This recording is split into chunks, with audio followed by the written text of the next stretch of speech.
It's genuine. Genuine. Ah, ah.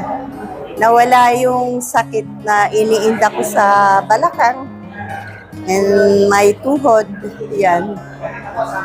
Gulat nga ako kasi hindi ko akalain na ganun kabilis yung process nila. Pero through my experience, talagang nag-improve. Nung una, siyempre, sa hirap ng buhay ngayon, hesitant ka na baka scam. Nawala talaga yung sakit ko dito sa balakang, yun yung iniinda ko talaga. How many years you been looking at that? Sa experience, sa akin, a year siguro. Years, it's genuine.